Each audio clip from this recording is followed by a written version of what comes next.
Well, it's nice to be back again. Today we're going to talk about a very complex issue. It's called the path of obedience, and it's a health lecture, but it's a health lecture with a difference. It has some of the more controversial statements in the Spirit of Prophecy writings in it. And some of these statements today are being used to discredit the Spirit of Prophecy. And books of a new order are being written to that effect. And I know that most people, gloss over many of the statements that we're going to discuss and think that, you know what, they don't really apply to us. And I know that many nice people and many good people think that this is not such a serious issue and why should we worry about it. And I'm not giving this lecture to condemn anyone, because most of the people that do all of the things that are going to be in this lecture are friends of mine, colleagues of mine. And it's not the intention to condemn at all, but to place it in a framework of present truth and to see if it fits. If it fits, well, then we can wear it, and if it doesn't fit, well, then we can reject it. So, seeing that there is so much controversy on the issue, why is it important, and what do we do about it? Now, in the previous talk that we had, I spoke about the chemical aspects and the physical aspects of some of these things. So tonight I want to speak about more the spiritual aspects, but the two overlap, so it's not always easy to separate them. So what is the path of obedience? The path of obedience to God is the path of virtue, of health and happiness.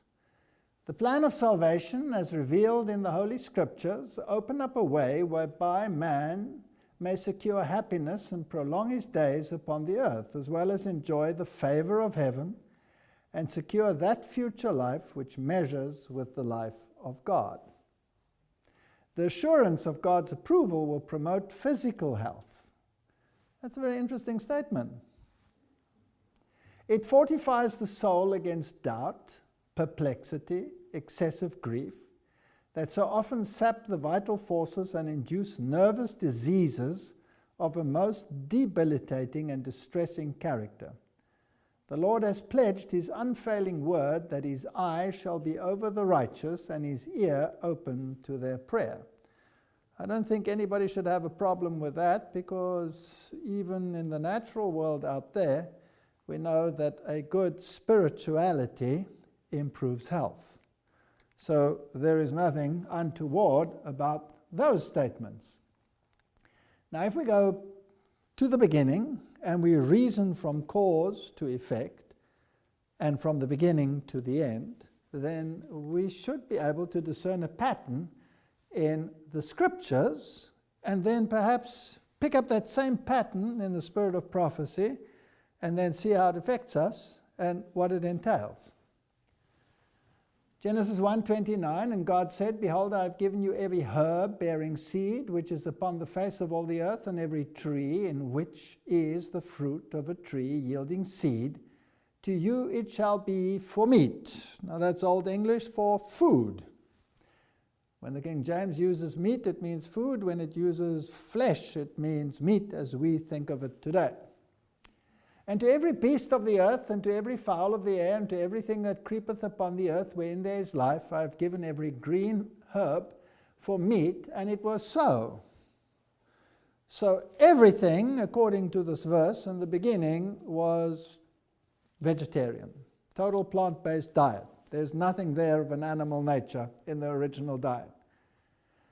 And then we read in Genesis chapter 3, and unto Adam he said, Because thou hast hearkened unto the voice of thy wife, and hast eaten of the tree of which I commanded thee, saying, Thou shalt not eat of it, cursed is the ground for thy sake, and in sorrow shalt thou eat of it all the days of thy life. Thorns and thistles shall it bring forth to thee, and thou shalt eat the herb. Some people pronounce it herb. of the field. Okay, so obviously when conditions deteriorated after the fall and the ground was cursed and didn't yield as it did before, vegetables were added. There's still no meat in this diet whatsoever. So that was the antediluvian diet post-sin. You had a pre-fall and a post-fall diet. Now logically, when it comes to restoration of the original plan, where should we go to? To the original, isn't that so? But seeing that we're living in a world where the earth has been cursed, we're stuck with a diet of fruits, grains, nuts, seeds, and vegetables. That's the diet according to Scripture. We read in the Spirit of Prophecy, God gave our first parents the food He designed that the race should eat. Sounds logical. It was contrary to His plan to have the life of any creature taken. There was no death in Eden. The fruit of the trees of the garden was the food man's wants required. God gave man no permission to eat animal food until after the flood. Everything had been destroyed upon which man could subsist, and therefore the Lord, in their necessity, gave Noah permission to eat of the clean animals which he had taken with him into the ark, but animal food was not the most healthful article of food for man. Again, I can only say it's scriptural, it's logical, does make sense. After the flood, the people ate largely of animal food.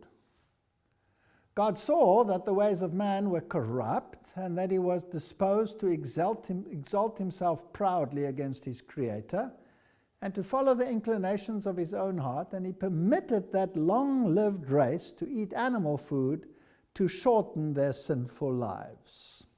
That sounds somewhat controversial.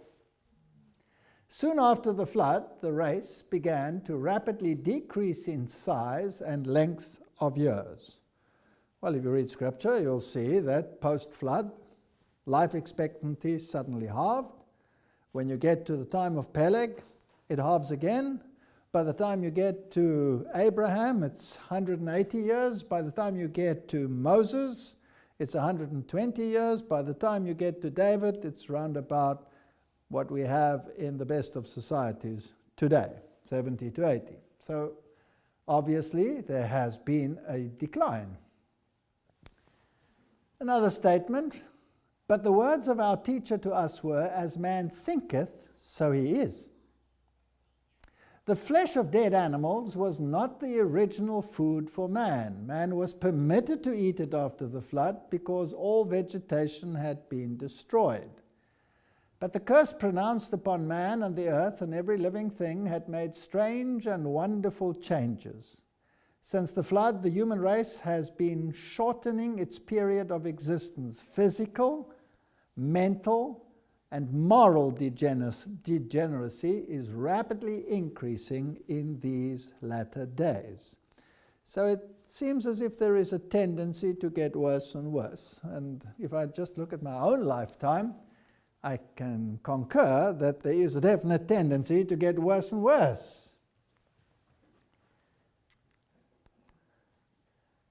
Now let's have a look at Science. This is the Journal of the American Medical Association. And have a look. Red meat consumption and mortality. Results from 2 prospective cohort studies, and there's a whole host of illustrious authors there. Conclusions. Red meat consumption is associated with an increased risk of total cardiovascular disease and cancer mortality. Substitution of other healthy protein sources for red meat is associated with a lower mortality risk. Meat is a major source of protein and fat in most diets. Substantial evidence from epidemiological studies shows that consumption of meat, particularly red meat, is associated with increased risk of diabetes, cardiovascular disease, and certain cancers. Several studies also suggest an elevated risk of mortality associated with red meat intake. And they've actually isolated chemicals which seem to make this deterioration possible. lead to inflammation, and also to shorten life expectancy. So, biologically, those statements make sense. Study shows how meat spurs cancer growth. Natural news: like to eat meat? Consider this unappetizing truth. When you gulp down a nice juicy steak or a hamburger, you are contributing to tumor-fueling inflammation in your body. In fact, eating a diet rich in red meat has long been linked to a host of ills, including several types of cancer. But what is it about meat consumption that could impact cancer growth? Now, scientists at the University of California have found a mechanism that explains how eating red meat, as well as milk, could spur the growth of malignancies. And this study was headed by a physician by the name of Farke, and it suggests that inflammation is induced, which results in these debilitating diseases. So science bears it out. And what is the recommendation of the modern scientific fraternity? What do they say? They say, well, here first his curriculum vitae, as it were. It says in his research they studied a non-human glycan or sugar molecule known as NEU5GC. Although this molecule is not produced naturally in the human body, it is incorporated into human tissues if you eat red meat. The body then develops antibodies against this substance, and this immune response could potentially trigger a low-grade chronic inflammation, spurring the growth of cancer.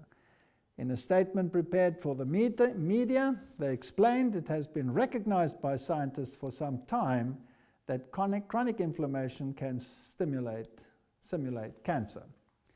And then their recommendation for anyone interested in reducing inflammation: stop eating meat and dairy products, is their first recommendation. Science, not spirit of prophecy. Now, when you consider 120 years ago when those statements were written, exactly the opposite would have been what the media proclaims. So again, we have this contrast between what is written in the spirit of prophecy and what the medical world of the time actually spoke about. It says concentrate on a Mediterranean flavored styled eating with lots of fruits, vegetables, whole grains, olive oils, and nuts. That sounds very biblical to me. These lower inflammation levels. Don't smoke, particularly secondhand smoke. Know your oils. Avoid all inflammation-causing trans fat, hydrogenated, partially hydrogenated oils, etc. And instead use inflammation-fighting omega-3s like flaxseed, canola oil, walnut in your diet. I mean, he could have quoted this straight out of the spirit of prophecy because it says the identical thing. Science bears up the spirit of prophecy. Lose weight if you need to. Research has shown that a waist that measures 40 inches in a man and over 35 inches in a woman is a sign of probable high inflammation. Don't skimp on sleep.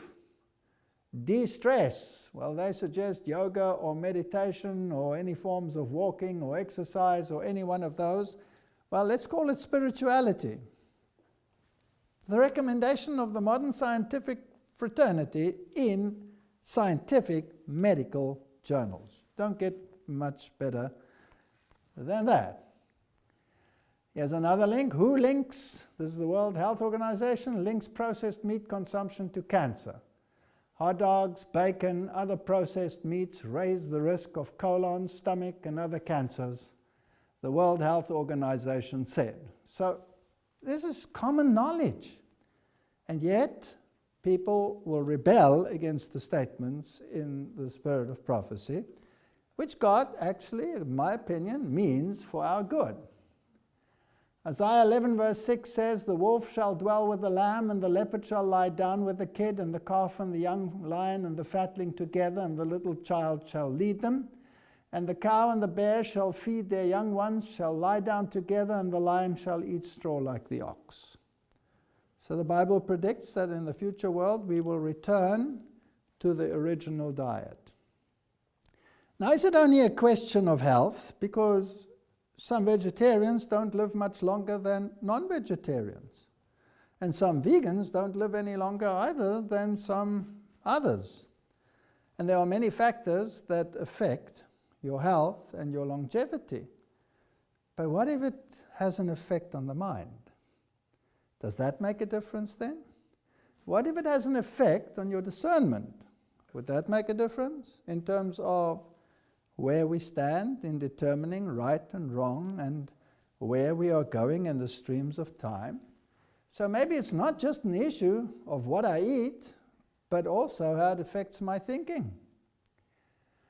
Isaiah 11 verse 11 says, "And it shall come to pass in that day that the Lord shall set his hand a second time to recover the remnant of his people, which shall be left from Assyria and Egypt, from Patros, from Cush, from Elam, from Shinar, from Hamat, and from the islands of the sea.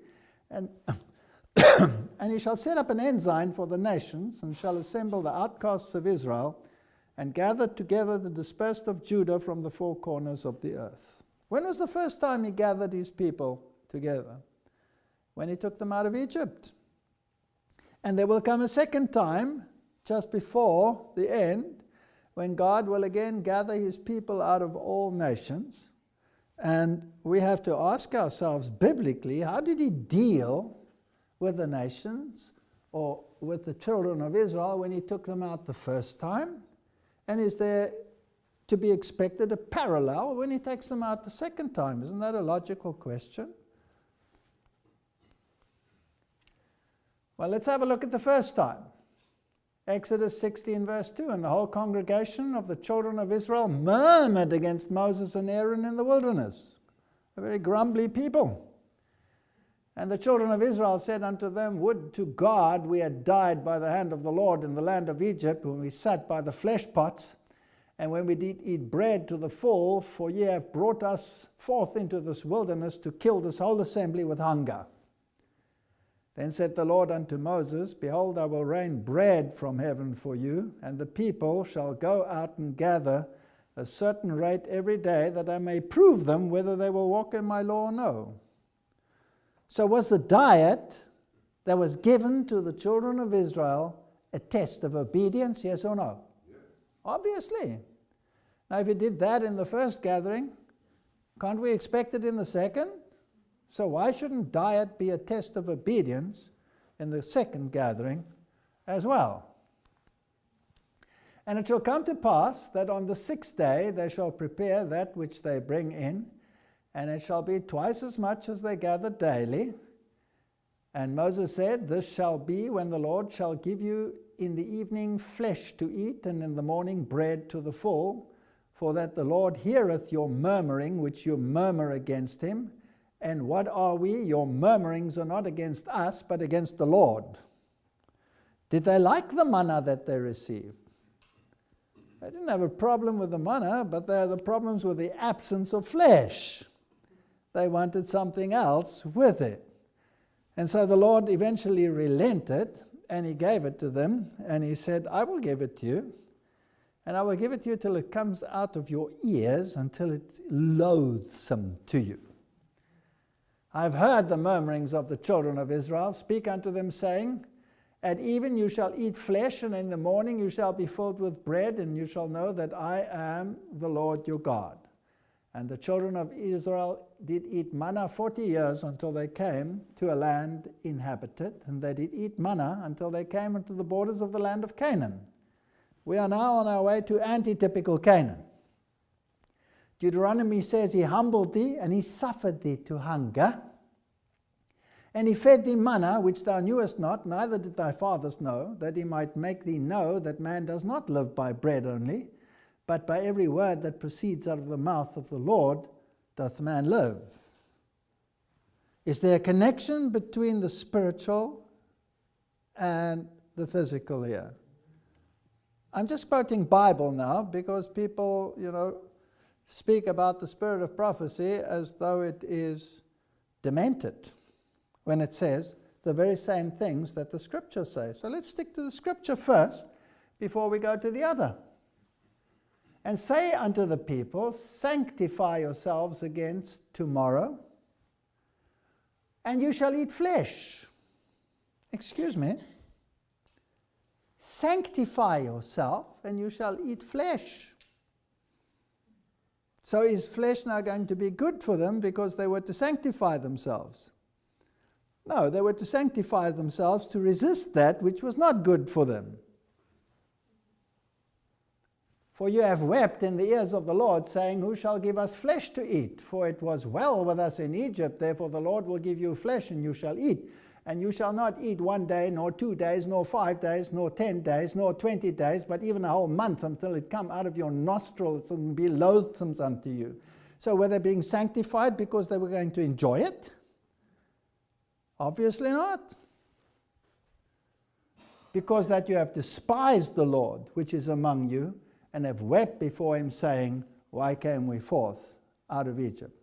The Scripture is very clear. God was not pleased when he led a people back to an original form of eating, and they required another one. And the people spake against God and against Moses, wherefore have ye brought us up out of Egypt to die in the wilderness? For there is no bread, neither is there any water, and our soul loathes this light bread. And the people stood up all that day and all that night and all the next day, and they gathered the quails. He that gathered least gathered 10 homers, and they spread them all abroad for themselves around about the camp. And while the flesh was yet between their teeth, ere it was chewed, the wrath of the Lord was kindled against the people, and the Lord smote the people with a very great plague. And he called the name of that plague Kibroth Hatava, graves of the longing, because they buried the people that lusted. Right, analysis of Scripture. God wanted to sanctify them so that they could enjoy the meat, right? Obviously not. Sanctify themselves so that they could resist it. And those that were gluttonous and grabbed it and stuck it between their teeth, while they still were shoving it in, the wrath of God was kindled against them. This is Scripture, not spirit of prophecy. So let's go to patriarchs and prophets. During this period of waiting, there was a time for them to meditate upon the law of God, which they had heard, and to prepare their hearts to receive the further revelation that he might make to them. They had none too much time for this work, and had they been thus seeking a clearer understanding of God's requirements and humbling their hearts before him, they would have been shielded from temptation. Does it sound logical? This is now the supposed false prophet speaking. But they did not do this, and they soon became careless, inattentive, and lawless. Especially was this the case with the mixed multitude. And they were impatient to be on their way to the land of promise and the land flowing with milk and honey. It was only on condition of obedience that the goodly land was promised them, but they had lost sight of this.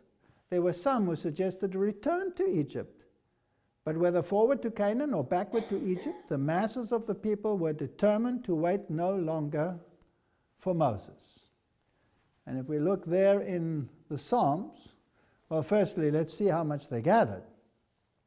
They were so gluttonous for meat that the least they gathered was 10 homers. Now, 1 homer is 220 liters. So that's 2,200 liters of flesh, or 80 to 100 bushels. That's a number of bathfuls of flesh. That's how much they gathered. And the Psalm says they tempted God in their heart by asking for meat for their lust, but lusted exceedingly in the wilderness and tempted God in the desert. And he gave them their request, but sent leanness into their soul. What does that mean? What is a leanness in the soul other than a loss of discernment? So there is a loss of discernment when you eat that which God said is not the best for you. And that is the most dangerous thing for God's people. When we lose discernment and we cannot distinguish right from wrong anymore, and wrong appears to look right, then we are in trouble. then we are in deep, deep trouble. Health reform was to be a blessing. Psalms 105 verse 37, he brought them forth also with silver and gold, and there was not one feeble person amongst any of their tribes. The light that God has given and will continue to give on the food question is to be to his people today what the manna was to the children of Israel. In other words, the test that existed then will come again at the end. And we just read that scripture previously. I will reach out my hand a second time to gather the children. And I can assume that the way in which God deals with his children will be similar. Because God is not wavering. God does not change. He's the same yesterday, today, and forever. Why should he have a different way of dealing with it? Now, the children of Israel were permitted to go back to their ways once the typology was enacted. But typologically, throughout the scriptures, there are examples when God shows quite clearly that nothing has changed.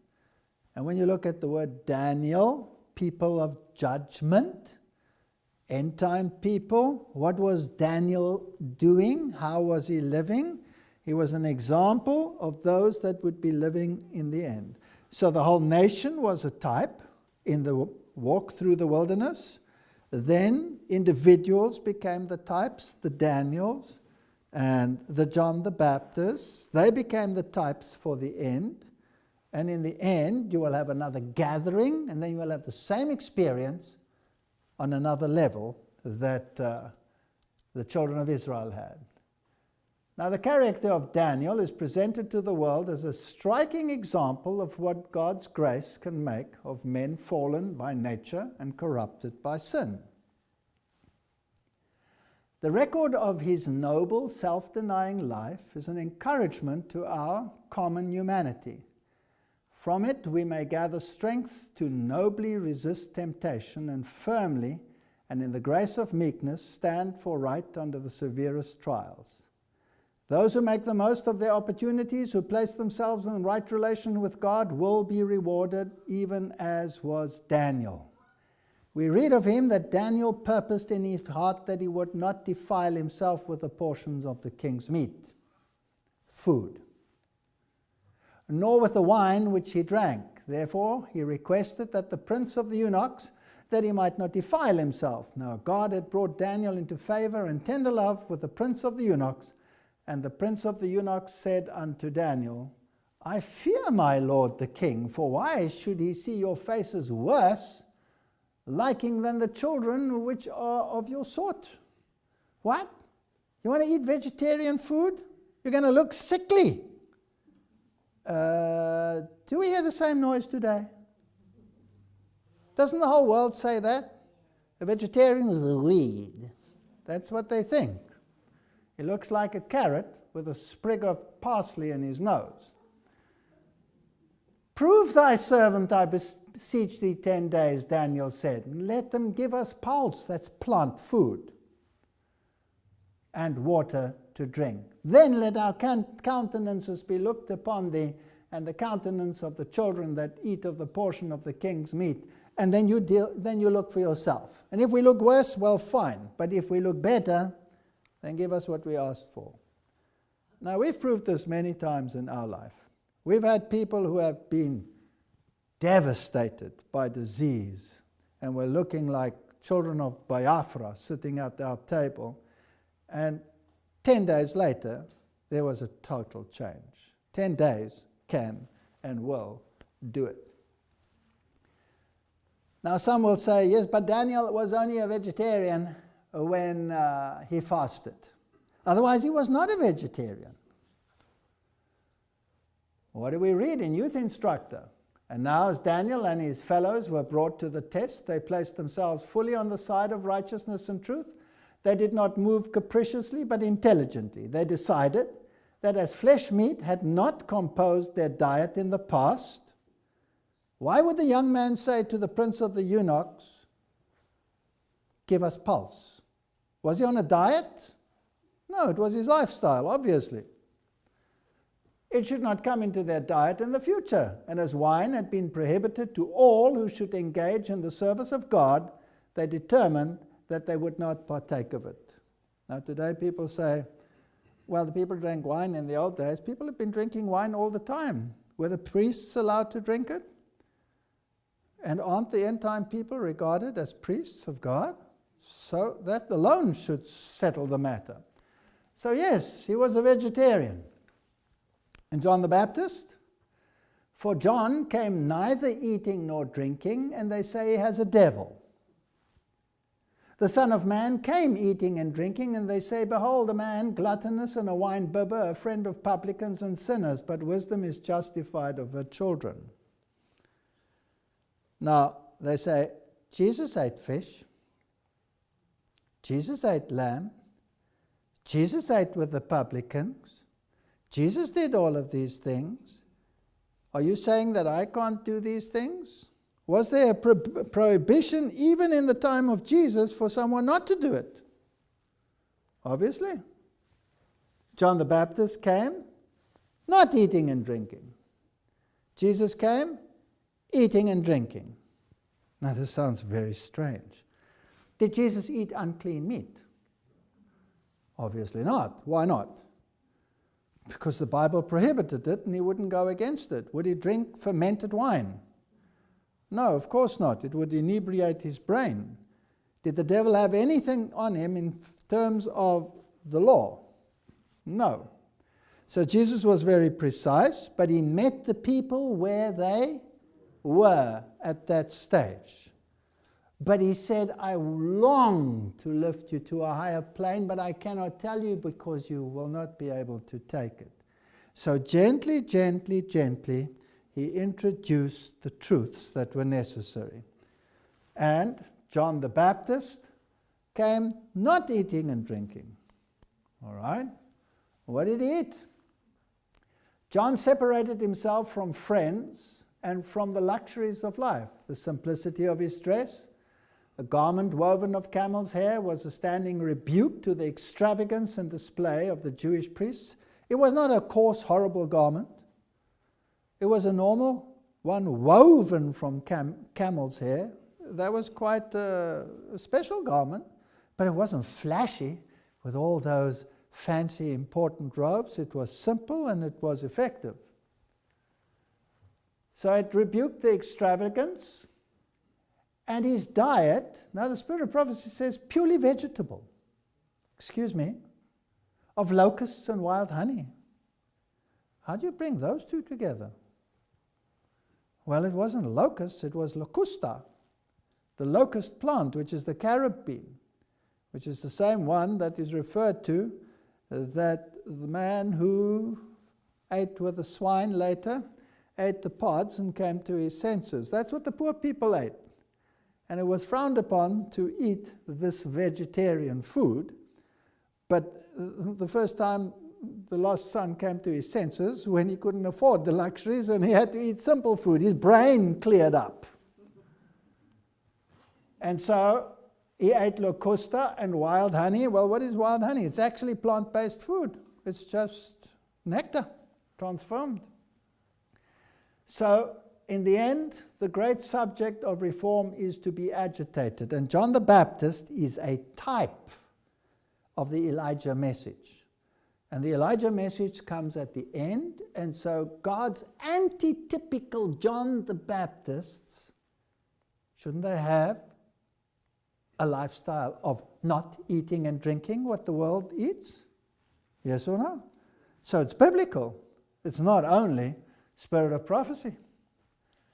In grains, fruits, vegetables, and nuts are to be found all the food elements that we need. If we will come to the Lord in simplicity of mind, He will teach us how to prepare wholesome food free from the taint of flesh meat. God is going to lead His people back to the original Eden diet. Are we going to have an enemy along the road? Are we going to have a mixed multitude in our midst that is going to scream blue murder and say, let's go back to the flesh pots of Egypt? Yes. 8 manuscripts released. Soon butter will never be recommended. At a time when this was the only food. Is butter recommended as a healthy food source today? Yes or no? No. If you have cardiovascular disease, avoid butter, avoid butter. That's what the world says. And after a time, milk will be entirely discarded. For disease in animals is increasing in proportion to the increase of the wickedness amongst men. The time will come when there will be no safety in using eggs, milk, cream, or butter. What kind of diet does that sound like? That's a vegan-vegetarian diet, whether we like it or not. And you can protest and do whatever you like, but that's what the original diet was, and it says we're going back there. Here's another quote. The light given me is that it will not be very long before we shall have to give up using any animal food. That's plain enough. Even milk will have to be discarded. Disease is accumulating rapidly. The curse of God is upon the earth because man has cursed it. The habits and practices of men have brought the earth into such a condition that some other food than animal food must be substituted for the human family. We do not need flesh food at all. God can give us something else. You're so blessed in this country, you can walk into any supermarket and get everything straight off the shelf. You want cheese? Can I have vegan cheese? Yes, here. Pleasure. Vegan cheese. Can I have vegan meat? Yes, here's vegan meat. You can get everything you want. There's no excuse in this world because God has given something else. And He's given culinary skill in order to do it. There is no safety in the eating of the flesh of dead animals, and in a short time the milk of cows will be excluded from the diet of God's commandment-keeping people. In a short time it will not be safe. This was written in 1901. In a short time it will not be safe to use anything that comes from the animal creation. Now, spirit of prophecy, are you insane? Are you fanatical? Do people adhere to it? Some do. Do most? No. Most of them don't. Do the ministers set an example? Most of them don't. If milk is used, it should be thoroughly sterilized. With this precaution, there is less danger of contracting disease from its use. Butter is less harmful when eaten on cold bread than when used in cooking. I mean, how could this person have known this when there was no evidence of what happens when fats are oxidized when heating? How free radicals are formed. This is such sound advice that the modern fraternity has only caught up with it in recent times. There is no way that you can say that that is not a truthful statement. So, if you sterilize your milk, it's better. But what's still better? None. She says it quite plainly, it has to be given up. So some people say, okay, it's sterilized, I can drink it. The counsel is none. But as a rule, it is better to dispense with it altogether. Cheese is still more objectionable. It is wholly unfit for food. In fact, it should never be introduced into the stomach. Everybody knows that it takes hours and hours and hours to digest it, and that the casein is highly allergenic and causes many of the sclerotic diseases in the world today. It's totally unfit for food. You cannot live too plainly.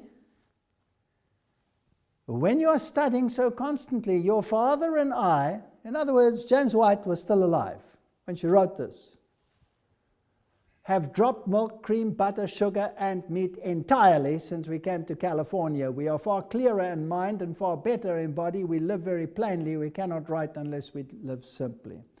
Health reform is progressive. You cannot take a statement from the beginning where she says, use good milk and use good eggs and use good this and use good that in the place of eating all that meat. You cannot use that if health reform is progressive and compare it to an end statement which says the time is coming when you have to give it up. And she even says, I've given it all up because the time is here. There is a way to deal with it. You can easily take something out of context and says, oh, look here. Here she writes, don't argue when people say you should not eat pork. Who gave you this message? There was no health reform message at that time. So health reform is progressive. And then same with the children of Israel. God had to reintroduce his health message through Moses before they came to their senses. So this is the counsel that we have for the time we are living in right now. We cannot now do as we have ventured to do in the past. It's progressive. In regard to meat eating, it has always been a curse to the human family, but now it is made particularly so in the curse which God has pronounced upon the herds of the fields because of the man's transgression in sin. The disease upon animals is becoming more and more common, and our only safety now is in leaving meat entirely alone. Well, excuse me, doesn't that apply to milk then as well, and to eggs? What does the scientific fraternity say? Animal diseases on the rise due to climate change, warns industry. They'll find any excuse why it's on the rise. So forget about their idiosyncrasies. The fact of the matter is animal disease is on the increase. When's this article? December 2015. Animal disease on the increase. They say it's global warming. No, it's sin. Then he talks about the various problems. Schmalberger virus, considered to have come from Africa, is now a disease that is appearing, and it's affecting milk production, malformation in newborns, and according to the European Centre of Disease Prevention and Control, in April 2012, the total number of SPV-infected herds was 3,444. You want to take your pick amongst those? Is disease increasing? Yes, these are diseases that didn't occur before. Here's another scientific article. Human death from animal diseases on the rise. Is disease increasing in proportion to the wickedness of man? An estimated 50 million people caught diseases from animals such as dogs, cattle, chickens, mosquitoes between 2000 and 2005. According to a new study, 78,000 of them died. The finding reveals that the global urgency for doctors to stay vigilant when it comes to zoonotic diseases, animal to man. By viewing past studies, virologists have found that the diseases responsible seem to be increasing. False prophet or bang on? Bang on. So what are the most prominent zoonotic diseases? Some known ones are Lyme disease, rabies, Ebola, bubonic plague, HIV. Are those diseases that have been around all the time, or are they increasing today? These are all virtually new. So what has happened? There are over 200 zoonotic diseases known today. They have transferred to humans from bats, rats, dogs, monkeys, and much more. In the old days, viruses were species-specific. Dog's flu was dog's flu. Cat flu was cat flu. Bird flu was bird flu. No longer. These become human diseases. Crossing the species barrier. These are brand new studies. Baylor University Medical Center. Avian influenza has recently been recognized as a new emerging infectious disease that may pose a threat to international public health. Most recent developments lead to the belief that the virus could become the cause of the next influenza pandemic. Slaughterhouse, cattle burn, despair, consumers, death on the farm. Suddenly, foot and mouth disease virus becomes trans-specific and jumps the species barrier and attacks human beings. Bird flu fears. Bird flu, Port Elizabeth. Several ostriches in the Eastern Cape have died of bird flu, also known of avian influenza virus. I mean, I lived in this area. They quarantined my road. The police were setting up roadblocks. And I went to them and said to them they can come and sleep in our house, because why should they be cold all night? They can take turns sleeping in a nice bed. And I chatted to them and I said, you know, you're looking for the flesh. What are you looking for? You're looking for ostriches? Yes. You're looking for pigs? Yes. Why are you looking for pigs? We can't tell you. I said, I'll tell you why. It's because of encephalitic virus, right? All right, there, 1918 flu that wiped out up to a billion people. That was most of the population of the earth of those days, almost half. They said that jumped from the one to the other, and we're expecting the same thing very soon. Asia sickens, a Times special report on avian flu outbreak. Eggs. Industry is introducing products into the eggs, or feeding the animals to so-called boost the protein measurements that are made to increase the prices of these products. And mankind is being poisoned with all kinds of diseases. Here's another one from February 26, 2016. Like its close relative in the West, Nile virus, Japanese encephalitis virus spread via the mosquitoes. Bloodsuckers snacking on sick birds and pigs pick up the pathogen and pass it on to their next meal. Is disease increasing? Why would you want to eat these things if disease is increasing in proportion to the wickedness of man? Los Angeles Times, Cairo, 16 people in Egypt have died of the H1N1 virus and spreading across Africa and the north. Deadly eggs, all kinds of infectious elements and bacteria like salmonella and all of these, and Campylobacter.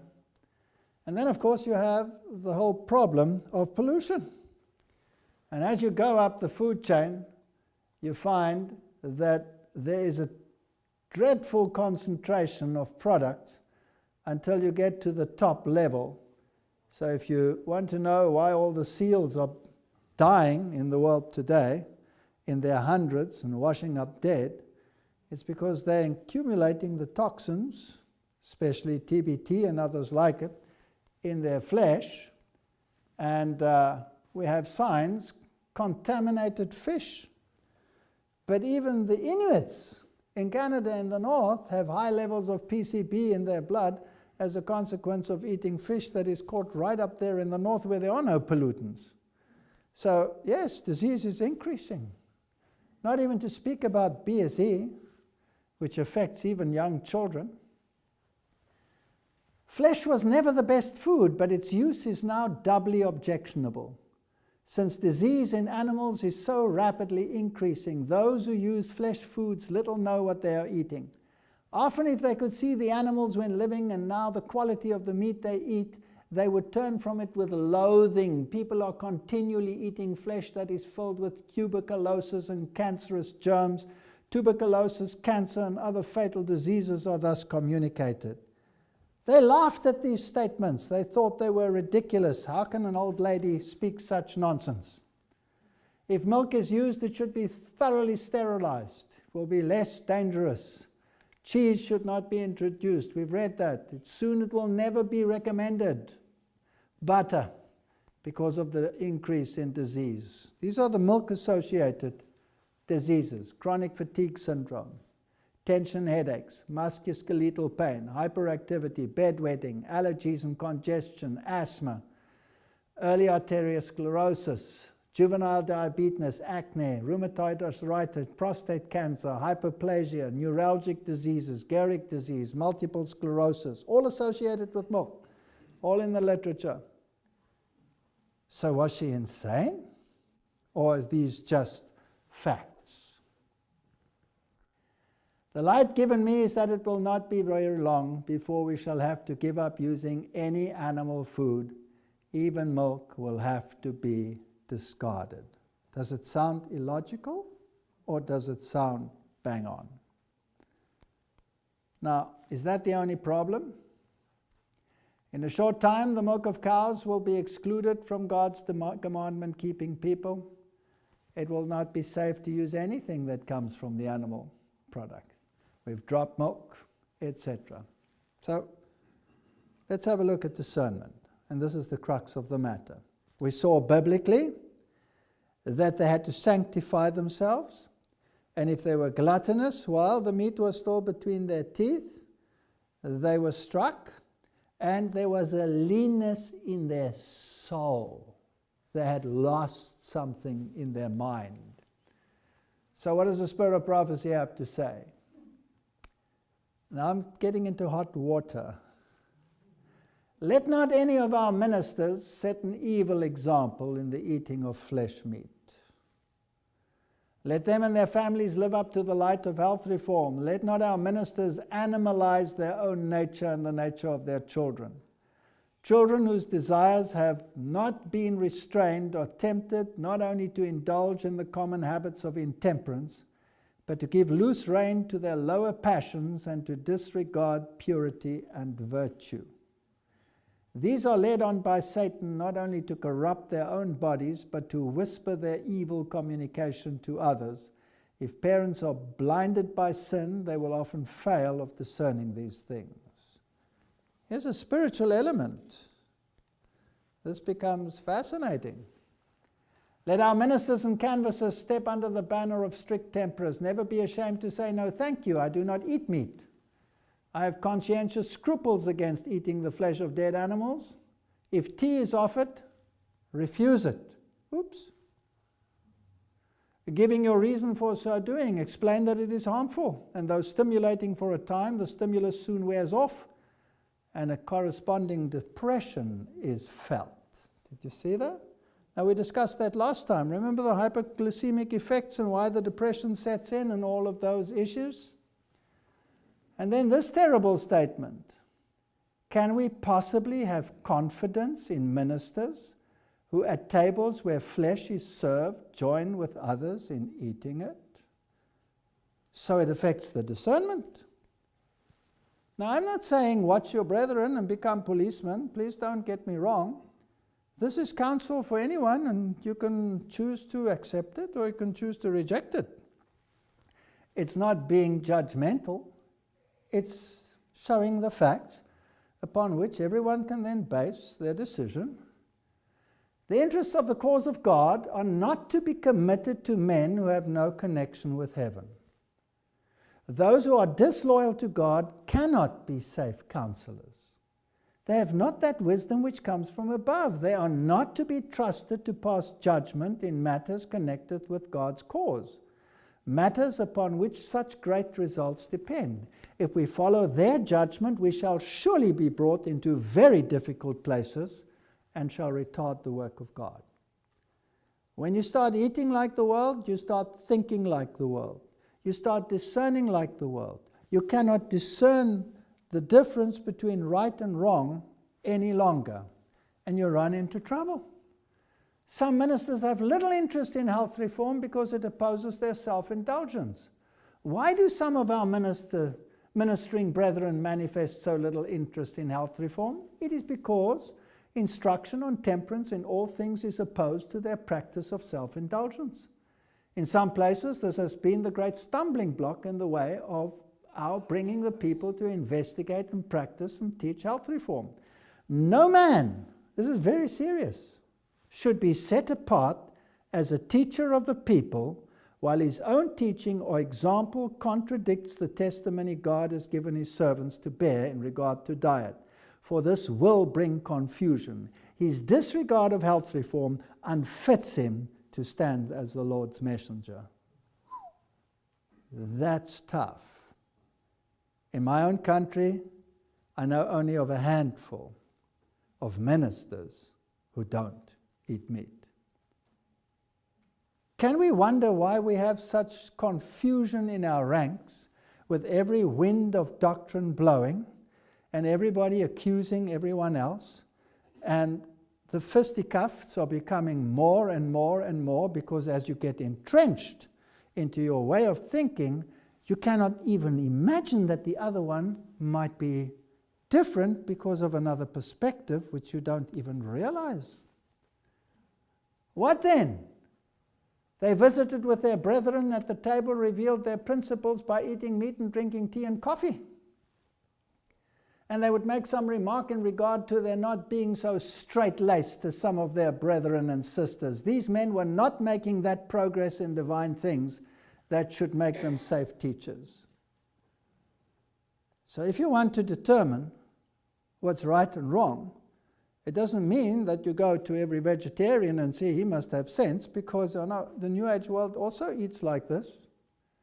You have to have a spiritual connection, and it has to be biblically based, and you have to be sure that that person is in prayer and speaking to God, and then you will understand that there is a difference between that, what the world says, and that which God says. It has to be based on Bible principles.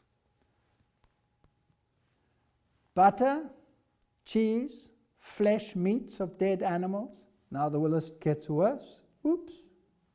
Rich cake, poor cookery, create disease and will certainly corrupt the blood and bring disease and suffering and pervert the discernment. It's all about the mind. Now in the last lecture we discussed the chemistry, and we discussed the components in tea and in coffee.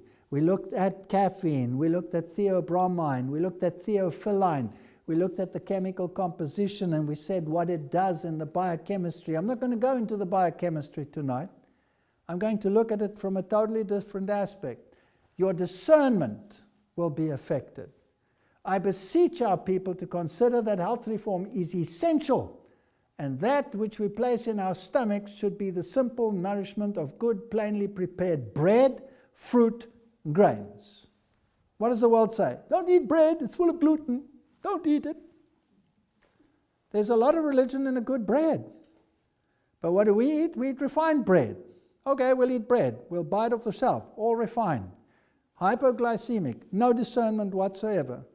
You're all hyperactive one moment and totally lethargic the next. You oscillate between violence and deep depression. And you think that that's just a sign of the times. Ignorance is no excuse now for the transgression of law. The light shines clearly, and none need be ignorant, for the great God himself is man's instructor.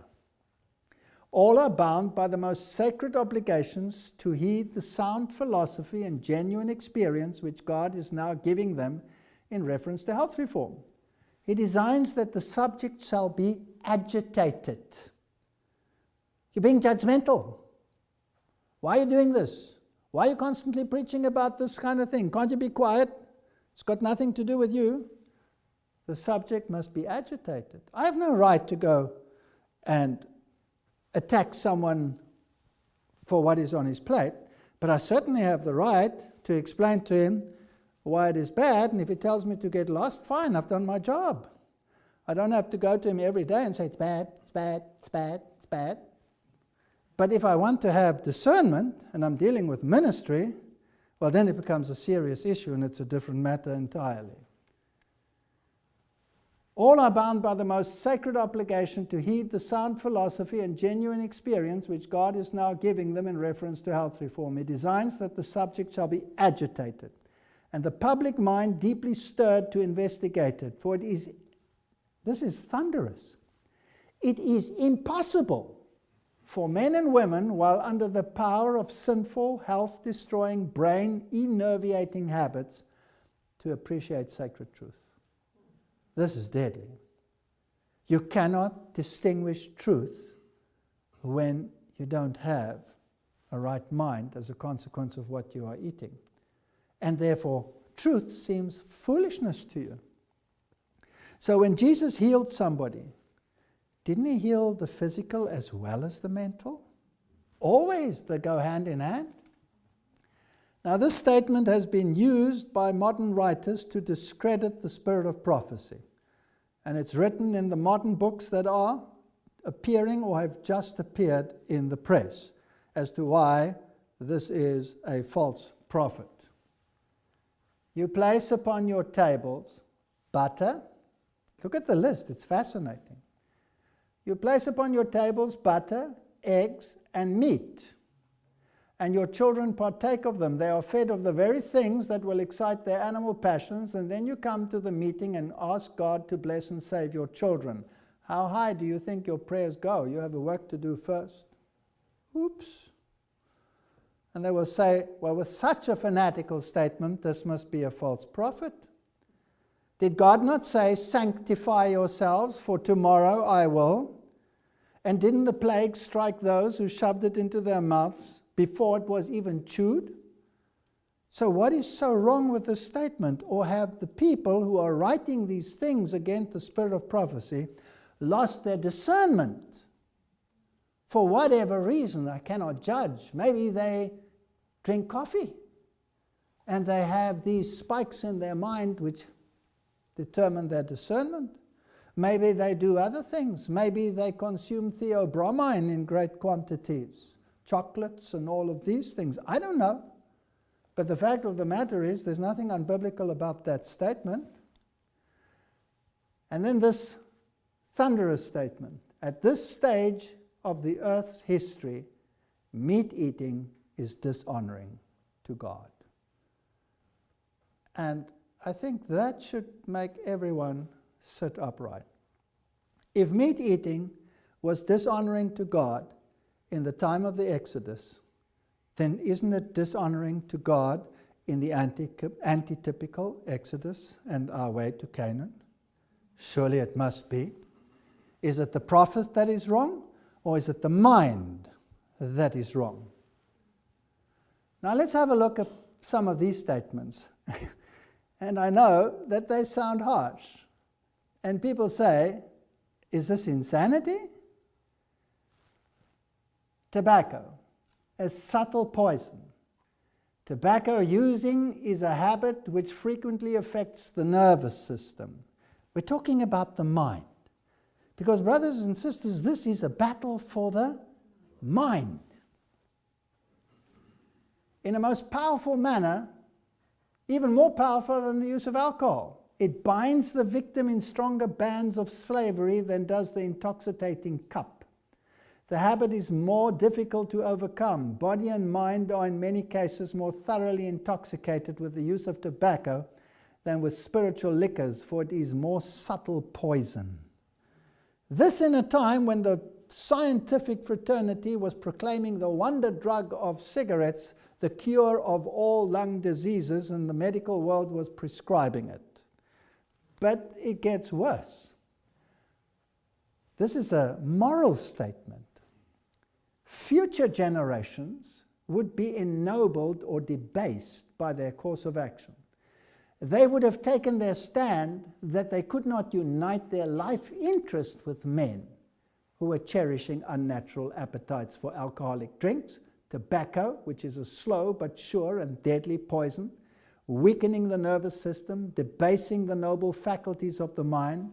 If men would remain wedded to these vile habits, women should have left them to their life of single blessedness to enjoy their companions of their choice. Women should not have considered themselves of so little value as to unite their destiny with men who had no control over their appetites, but whose principal happiness consisted in eating and drinking and gratifying their animal passions.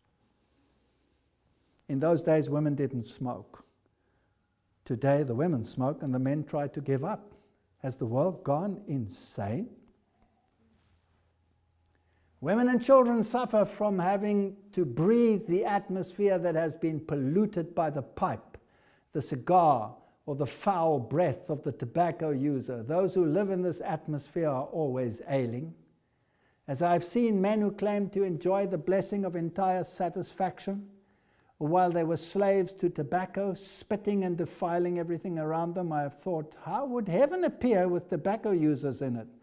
The lips that were taking the precious name of Christ were defiled by tobacco spittle, the breath was polluted with a stench, and even the linen was defiled.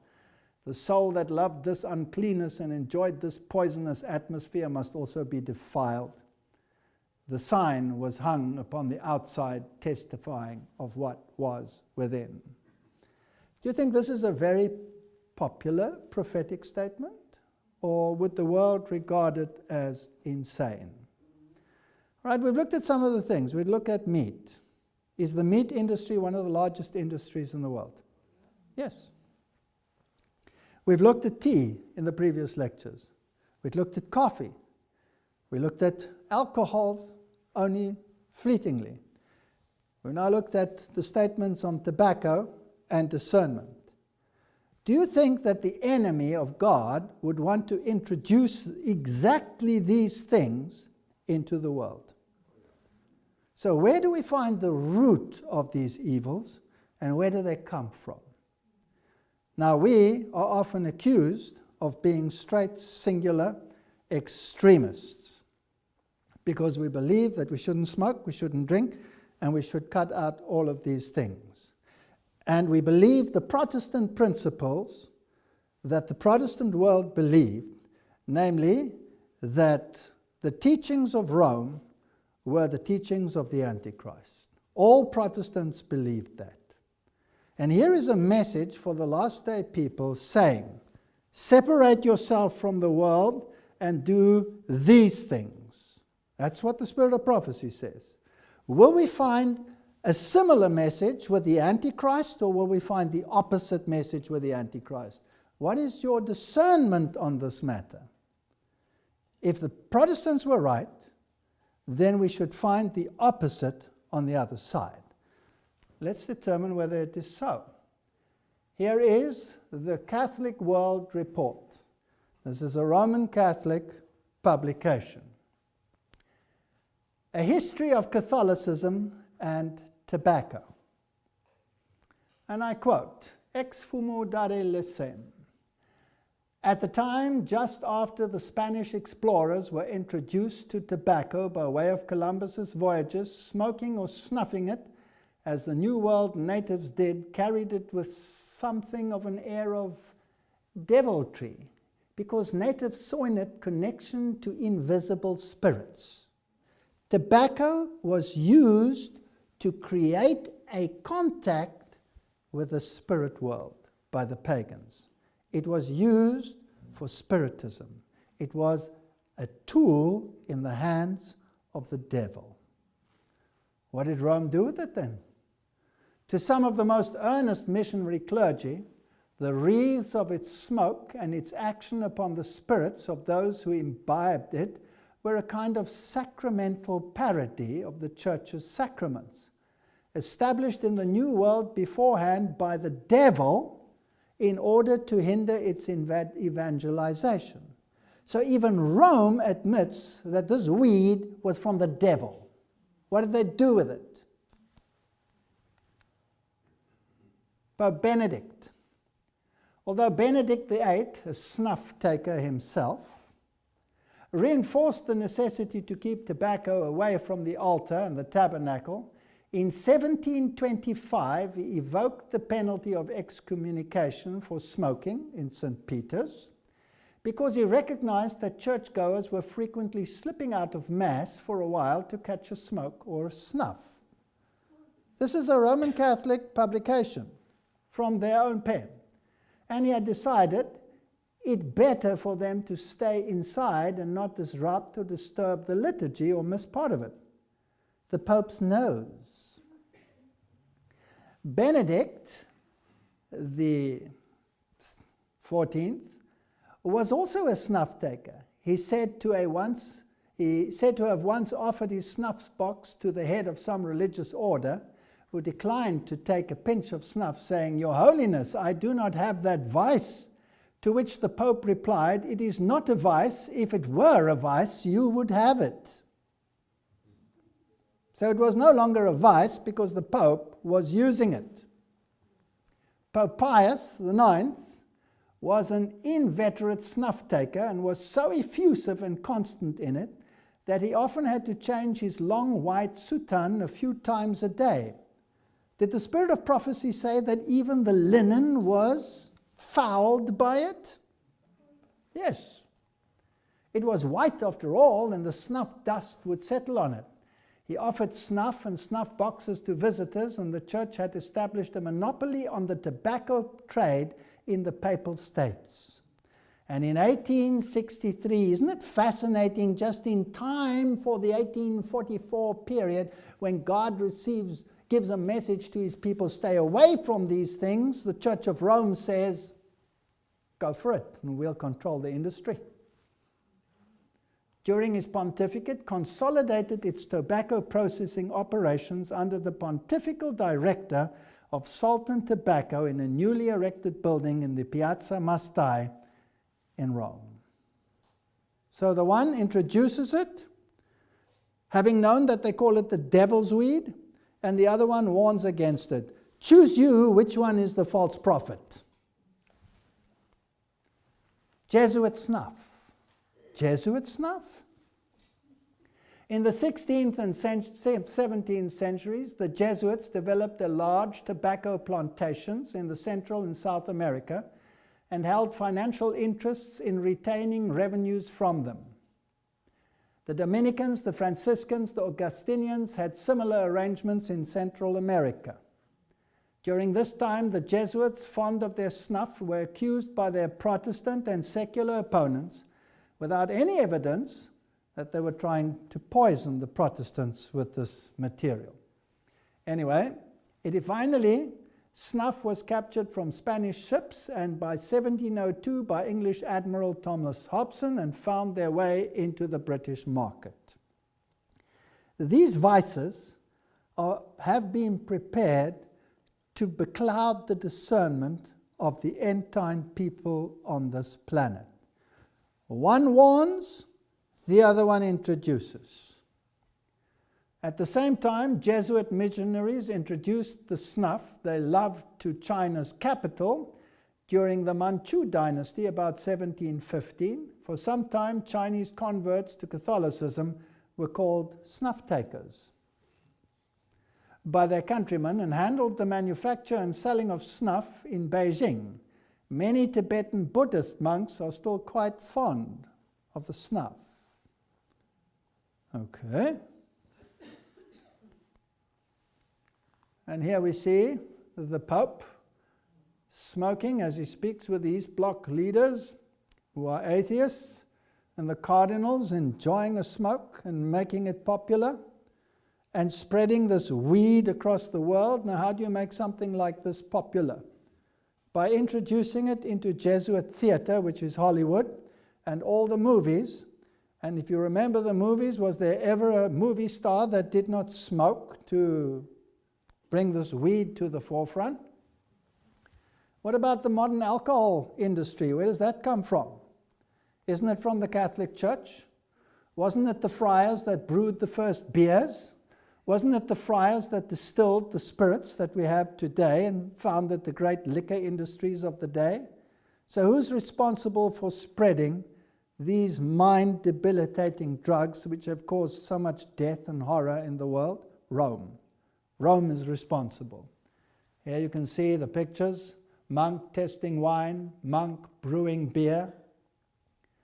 What about tea, coffee, and cocoa? Surely those don't fall into that category. Now, I'm not going to go into the science because I did it in the last lecture. You can look it up there. Food for Thought is the name of the lecture. And let's see what the Spirit of Prophecy has to say about it. Tea and coffee drinking is a sin. I go to churches, even in our own ranks, where there's a coffee bar at the entrance and you get a cup of coffee when you come in, and after the service you all drink coffee. And they're surprised when you don't want to partake and they think you've gone insane. Can't they read? Or do they think that the Spirit of Prophecy is a joke? Tea and coffee drinking is a sin, an injurious indulgence which, like other evils, injures the soul. Did the meat send a leanness into the soul? Well, tea and coffee drinking send a leanness into the soul, into the mind, into your discernment. These darling idols create an excitement, a morbid action of the nervous system. Those who indulge a perverted appetite do it to the injury of health and intellect. They cannot appreciate the value of spiritual things. If you want to drink coffee, you will lose your discernment. You will not be able to distinguish between right and wrong as readily as when you don't. Now, I know many people will be angry with me, but I'm just saying this is what the spirit of prophecy says. What do you think the Roman Catholic Church will say on the issue? Well, if it is the Antichrist, then it must say exactly the opposite, right? If it is not the Antichrist, well, then it must say exactly the same, or something similar. Spirit of Prophecy writes, you become less susceptible to the Holy Spirit's influence. To a user of stimulants, everything seems insipid without the darling indulgence. This deadens the natural sensibilities of both body and mind and renders him less susceptible to the influence of the Holy Spirit.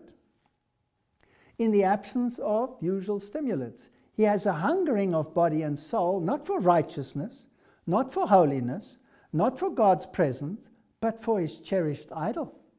In the indulgence of hurtful lust, professed Christians are daily enfeebling their powers, making it impossible, this is scary, to glorify God.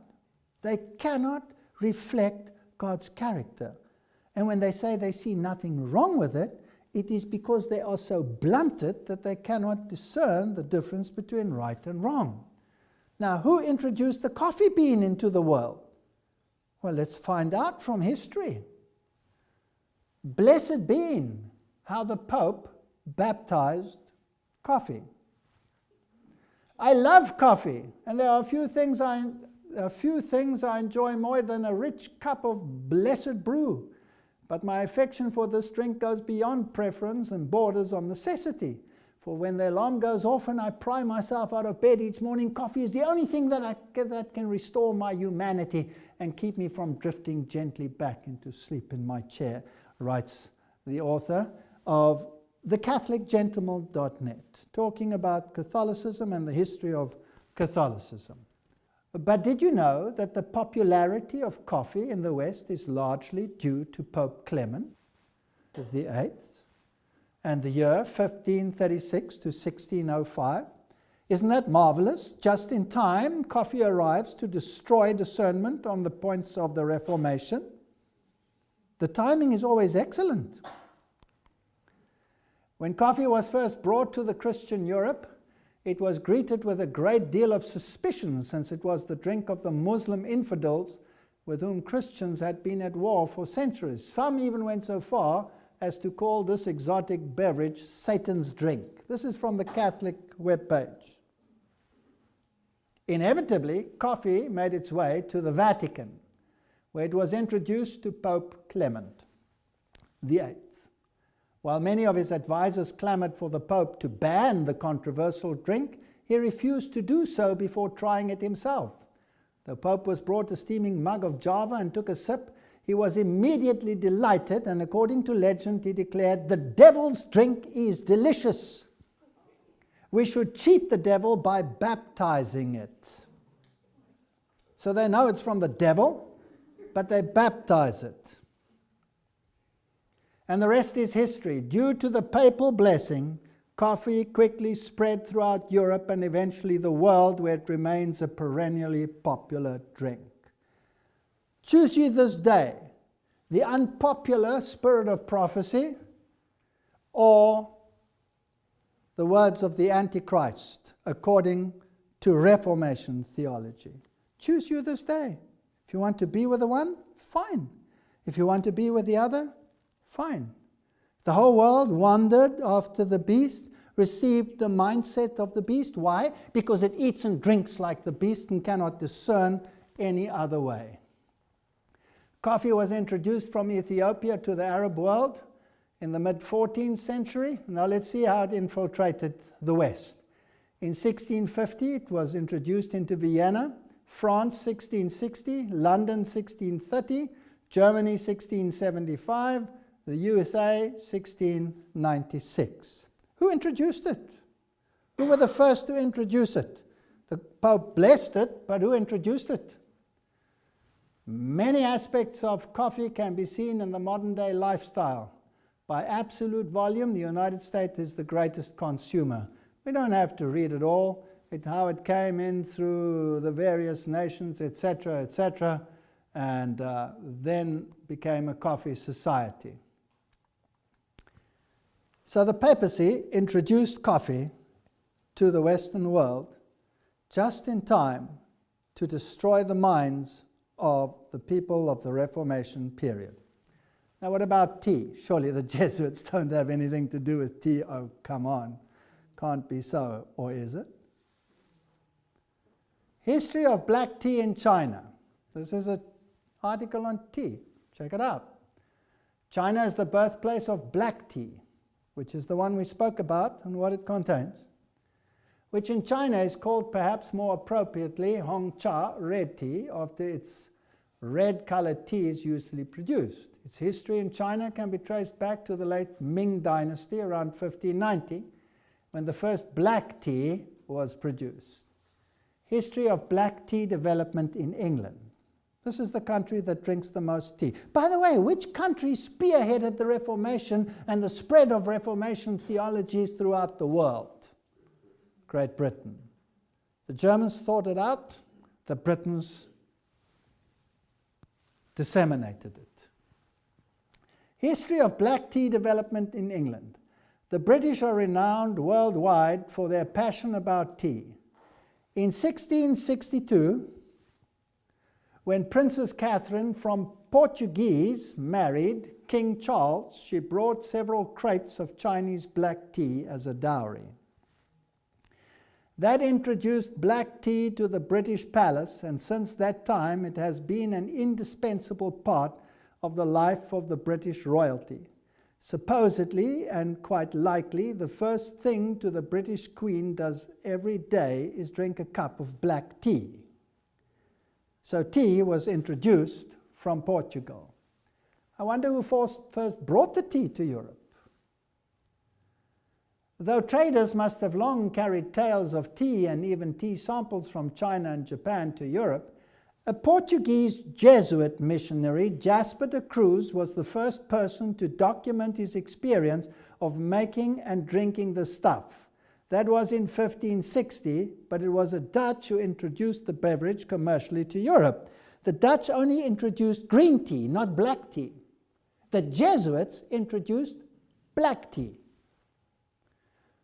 Portugal was the first to introduce the practice of drinking tea to Europe, as well as the first European country to produce the tea, and the Queen brought black tea to the Reformation country to destroy the discernment of God's people. The devil is using this stuff, and we think the spirit of prophecy is silly and outdated and should be relegated to the scrap heap of history. And people write books in this day and age and relegate her to a white elephant. Now, Jesuit theater and vice. Lexus News. Coffee culture frequently shows up in comics, television, movies, variety of ways. TV shows such as NCIS show characters constantly with espresso in their hand, or people distributing takeout cups to other characters. The comic strips, Adam and Pearls Before Swine, frequently center the strip around visiting or working at coffee shops. Daily Mail writer Philip Nolan stated that the spread of the coffee culture in Ireland is largely a credit to American television shows like Friends and Frasier, saying, "We saw it reflected in the lifestyle of our TV," etc. Jesuit theater. Who is poisoning the minds of people? Cowboys smoking, people drinking coffee. Today it's snorting drugs. I wonder who wants to introduce drugs to the world. I wonder who wants to introduce cocaine to the world as the drugs get worse and worse and worse to destroy the mind so that you cannot distinguish between right and wrong. Yes, it starts with the one and it ends with the other. Lovely little chocolate, theobromine. 18th century chocolate house, when chocolate was finally reached England in 1650. Isn't it fascinating? Again, reformation, drug. Does Satan want to play with the minds of the people? It's interesting that the spirit of prophecy doesn't even write about chocolate. There's one statement, and a little bit perhaps about cocoa, of which it was made, because chocolate wasn't even manufactured at that stage yet. 1650, it was a drink reserved for the wealthy due to the high import duties on the cocoa beans. It became very popular at the King Charles II court, and gradually it became more freely available. The first London chocolate house was opened in 1657 by a Frenchman who produced the first advertisement for the chocolate drink to be seen in London. 1544, let's step back a bit. Dominican friars get into the swing. Dominican friars bring a delegation of Mayans to meet Philip, Spanish monks, who had been consigned to process the cocoa beans, finally let the secret out. It did not take long before chocolate was acclaimed throughout Europe as a delicious, health-giving food. The beans were still used as a currency. 200 beans bought a turkey cock. 100 beans was the daily wage of a porter and would buy a hen turkey or a rabbit. The price has really escalated in 30 years. 3 beans could be traded for a turkey egg, a new avocado, or a fish wrapped in maize husks. 1 bean bought a ripe avocado, tomato, or tamale.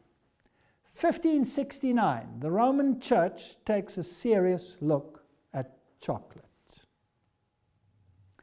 Cocoa encountered a religious hurdle in 1591 over the thorny question of whether or not the consumption of the beverage broke the Lenten fast. Lent, the period of the liturgical year leading up to Easter, time of prayer, etc., time of self-denial. The Jesuits, who traded in chocolate, took a clearly practical position, contending that the ambrosial and economically profitable drink most certainly did not break the fast. Let's continue. Before Pope Gregory, who declared that drinking cocoa did not break the fast, score 1 for the Jesuits and for the commerce of cocoa. Just as with coffee previously, cocoa advanced with papal approval. Who brought cocoa to the Western world? The Jesuits. Choice. Either the spirit of prophecy is right, or the Jesuits are right, because they say exactly the opposite. They cannot be more contradictory. So which one do we want to believe? Pius, who did not like chocolate, declared that drinking chocolate on Friday did not break the fast. By 1828, the cocoa press is invented. Now listen to this. This is fascinating to me. 1830, the drink becomes a confection. 1847, the first fondant chocolate is produced. 1849, Cadbury exhibit chocolate. Who controlled the market of the cocoa beans? The Jesuits. They controlled it. They introduced it. And then they made it palatable so that everybody would start eating it. Is this a battle for the mind, yes or no? And why is the timing so perfect? Why are these things introduced in their primitive form in the time of the Reformation, and when it comes to the final choice of the gathering, they're there in their heyday and their perfection? 1851, it comes to the Americans. 1875, milk chocolate is developed. 1879, chocolate melts in the mouth, and by 1900, the story is history, and Switzerland leads the world in chocolate. I wish we were all health reformers, councils on diet and food. I'm opposed to the use of pastries. Oops, I'm getting worse. I told you I'll be in trouble. These mixtures are unhealthful. No one can have good digestive powers and clear brain who will eat largely of sweet cookies, cream cake, and all kinds of pies. Don't we love to go to restaurants and gobble down big plates of cake during our meals or after our meals? Why? Is this God's food or is it the devil's food? What does this mixture of milk and sugar do to the mind? Did we study it in the previous lecture? How it affects your mental capacity? I'm not going to go into the details. Let's just go back to it. Sweet cookies, cream cake, all kinds of pies, and partake of a great variety of food at one meal. When we do this and then take cold, the whole system is so clogged and enfeebled that it has no power of resistance, no strength to combat disease. I would prefer a meat diet to the sweet cakes and pastries so generally used. So some Adventists think, well, I don't eat meat, but I'm going to surely consume vast amounts of cake and pastries. Would be better to eat meat in terms of your discernment. That's what the Spirit of Prophecy says. That health reformers remember that they may do more harm by publishing recipes which do not recommend health reform. Great care is to be shown in furnishing recipes for custards and pastry. If for dessert sweet cake is eaten with milk or cream, fermentation will be created in the stomach, and when the weak points of the human organism will tell the story, will break out in other diseases. Your vascular system will become polluted, but the most important thing, your brain will be affected by this disturbance in your stomach. You will not be able to discern between right and wrong. Now, does God give us all of this information in the spirit of prophecy to beat us over the head or to protect us? Absolutely. Who's in control of the industry that is destroying humanity today? Is it God's people or is it the devil's people? It's not difficult to discern. The Protestant world said, there is the Antichrist. We've seen all of them introducing all of these things into the world. I frequently sit down to table of the brethren and sisters and see that they use great amounts of milk and sugar. These clog the system, irritate the digestive organs, and affect the brain. This is the issue. We should eat fruits, grains, nuts, seeds, and vegetables, baked good bread made from unbolted, wholesome, full grain, and we would have discernment in our minds. If we don't, we lose it. This comes from Coca-Cola itself. How much sugar is there inside a 2-liter can of Coke? Coca-Cola contains 10.6 grams of sugar per 100 milliliters. So that's 35 grams in 330 milliliter can, equivalent to 7 teaspoons. And 26.5 in a 250 milliliter can, that's 5.5 teaspoons. Coca-Cola is these days sweetened with corn syrup. Makes it even worse. So now you have a substance that goes straight into your brain. Now I showed this one in the last lecture, but just for continuity, I'll show it again. Does Coca-Cola contain cocaine? The answer is it had to be extracted, but this webpage says Coke wouldn't become completely cocaine-free till 1929, when the law prohibited it. When scientists preferred the process of removing all psychoactive elements from coca leaf extract.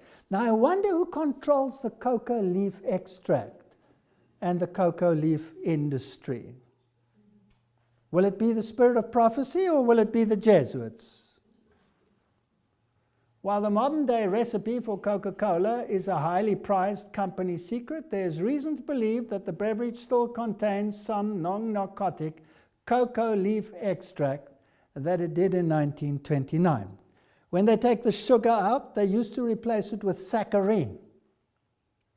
And saccharin was found to be highly carcinogenic, so they were forbidden to do that. So now they use aspartame, which is a mind-altering drug. So this is, excuse me, the devil's drink. Now, let's go back to Freud's magical drug, cocoa. In other words, cocaine. The church notwithstanding, Spanish leaders realized that coca was a necessary tool and an incentive to work in the thin Andean air of the high mountains, and in 1569, King Philip II decreed that cocoa Coca was not devilish. Spain needed labor to mine gold, silver, and gemstones. Productivity had been low and death common for those working in the mines. In 1570, Spain had imposed a heavy resident tax payable on Spanish coin, and to make this coinage, the Indians already enslaved were first forced to work harder on short rations for long hours. Who ran these so-called reductions, these forced labor camps? The Jesuits. The Jesuits ran them. Okay, so they were forced to work long hours at a stretch, and they were given cocoa leaves 3 or 4 times per day, and this was able to improve production, and bullion flowed from the mines for developing of the Spanish Armada. And what was the Spanish Armada going to be used for? Wasn't it to destroy Protestantism? So the cocoa trade was used for the Spanish Armada. A male Indian with cocoa leaves would carry 150 pounds, 5 kilometers in 45 minutes, and could walk up a steep mountain, 15,000 feet high, at the rate of 2.5 kilometers per hour. In one of the great turnabouts of history, the Jesuits claimed that the devil's cocoa would now be used to assist God's work. Where did cocaine come from? From the Jesuits. Who introduced it? The Jesuits. Take your choice again. Either the spirit of prophecy is insane, or it is spot on.